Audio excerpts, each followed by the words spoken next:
Assalamualaikum warahmatullahi wabarakatuh. Ketemu lagi dengan saya Rahmayu Atrimurni dalam channel Atri Dodi. Guys, hari ini saya akan mengajar PKK di kelas 12 broadcasting dan 12 film, guys. Materi apa yang harus saya bahas hari ini? Simak terus video ini sampai selesai dan jangan lupa like, comment, dan subscribe. Nah guys, di awal materi kemarin kita membahas tentang menganalisis perencanaan produksi massal, kemudian membuat perencanaan produksi massal. Nah, setelah kita melakukan perencanaan produksi massal, nah kali ini kita akan melakukan membuat indikator keberhasilan tahap produksi massal. Nah, di dalam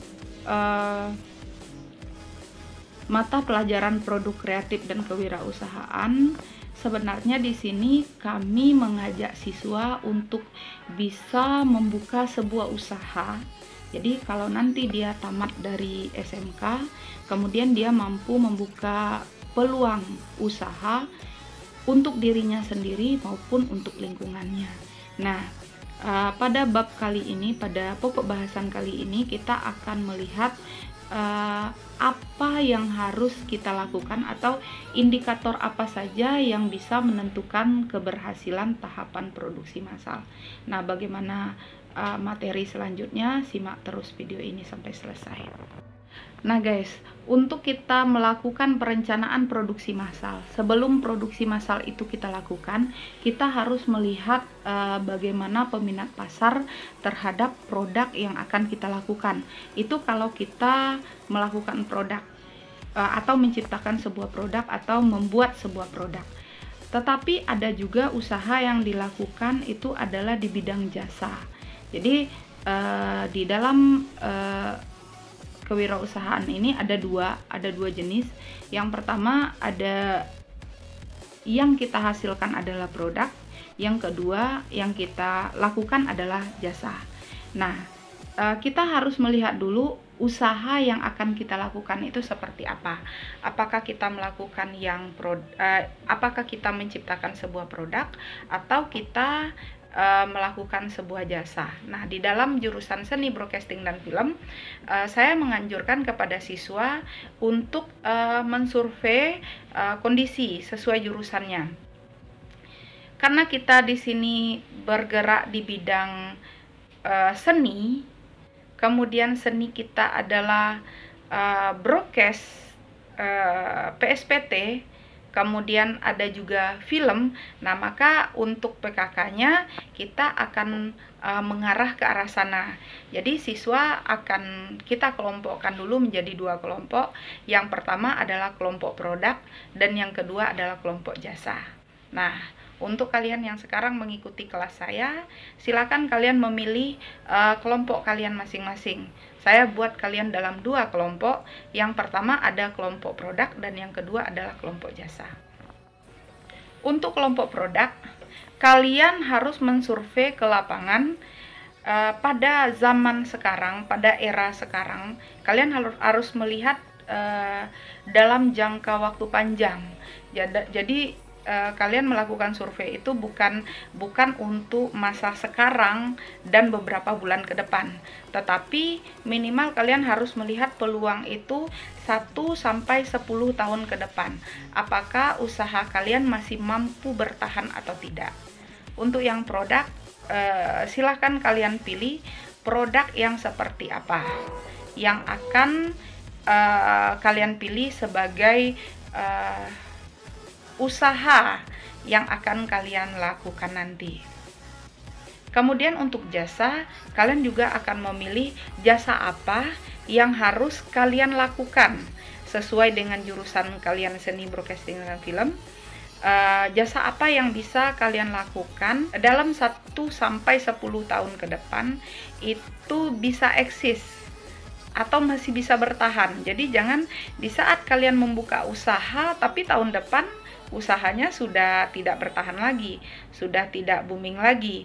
Jadi lakukanlah usaha itu yang kira-kira dalam 1-10 tahun ke depan itu adalah usaha yang akan bertahan Untuk yang memilih kelompok produk, kalian coba perhatikan.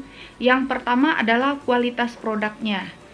Nah, jadi kira-kira kualitas produk yang kalian ambil di dalam usaha kalian nanti itu bisa memuaskan pelanggan atau tidak. Kemudian mempengaruhi pasar atau tidak. Kemudian harganya terjangkau atau tidak. Jadi ada beberapa hal yang juga harus kalian perhatikan. Yang pertama, apakah dia bisa memuaskan pelanggan. Yang kedua, apakah dia mampu mempengaruhi pasar. Kemudian yang ketiga, apakah harganya terjangkau oleh pelanggan. Jadi jangan kalian melihat kalau produk itu bagus tetapi tiga hal ini tidak bisa dipertahankan, maka kalian harus memilih mundur dari sekarang. Karena situasinya saat ini kalian itu adalah seorang pelajar, maka kalian juga harus memperhitungkan biaya. Nah, suatu saat kalau kalian memulai usaha itu, kalau kalian mulai usaha, sekarang kan kalian berada di kelas 12. Nah, kalian memulai usaha ini di kelas 12 SMK. Berarti kalian juga harus memperhitungkan biaya produknya. Apakah biaya itu bisa terjangkau untuk bisa kalian modali? Ingat ya, biaya alat untuk memproduksi, kemudian biaya bahan baku, biaya semuanya itu menentukan nilai akhir dari sebuah produk tadi. Jadi kita kembali ke poin 1 tadinya. Ya, jadi kualitas produk. Jadi dengan memperhitungkan biaya, maka akan lari ke kualitas produk.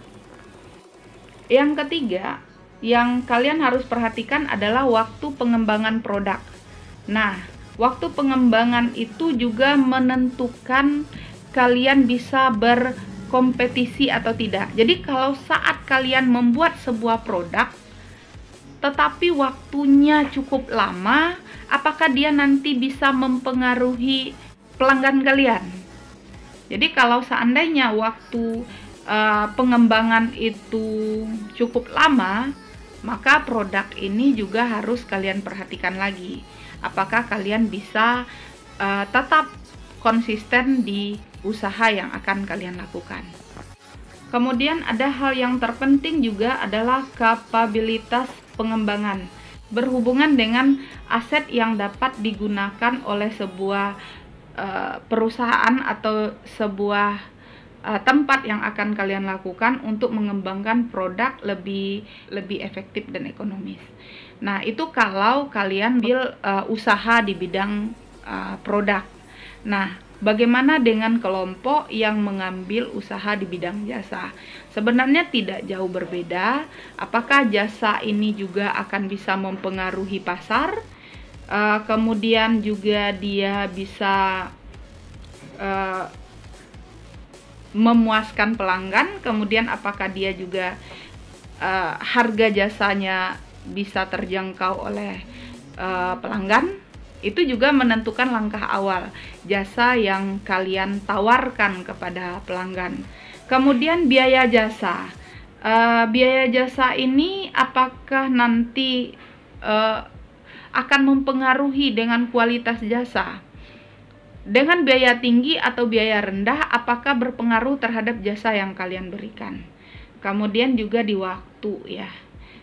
Jasa itu mempengaruhi tingkat kesulitan. Jadi jasa yang kalian lakukan itu apakah sulit, rumit atau tidak. Nah, ini juga akan menentukan waktu. Kalau waktunya panjang, apakah dia mampu memuaskan pelanggan dan lain sebagainya. Nah, itu harus kalian pertimbangkan kalau kalian sudah berprinsip bahwa saya ini adalah seorang calon pengusaha. Karena di SMK itu kalian diajarkan untuk menciptakan lapangan kerja dan untuk memberi peluang orang lain bekerja dengan kalian. Nah, itulah materi kita hari ini. Kemudian silahkan kalian buat perencanaan tentang kalau, jadi saya akan minta biografi kalian nanti, kalau saya seorang pengusaha di bidang seni broadcasting dan film. Jadi di sana judulnya kalau saya seorang pengusaha di bidang seni broadcasting dan film, maka saya akan menjadi pengusaha bla bla bla bla. Nah, silahkan kalian tulis di Double Folio, kalian buat di sana karangannya. Kemudian di sana harus kalian sebutkan alasannya. Kenapa usaha itu yang kalian ambil, alasannya apa, kemudian kalian juga buat indikatornya, apakah usaha kalian itu akan bagus dalam jangka waktu 1-10 tahun ke depan. Apakah dia masih bertahan di pasar atau malah tidak bertahan sama sekali. Silahkan kalian buat di Double Folio, kalian tulis tangan saja. Kemudian kemudian kalian beri satu contoh pengusaha yang sukses di bidang itu, atau pengusaha yang menjadi inspirasi kalian sehingga kalian pingin menjadi pengusaha seperti beliau. Itu saja pertemuan kita hari ini. Terima kasih atas perhatiannya. Wassalamualaikum warahmatullahi wabarakatuh.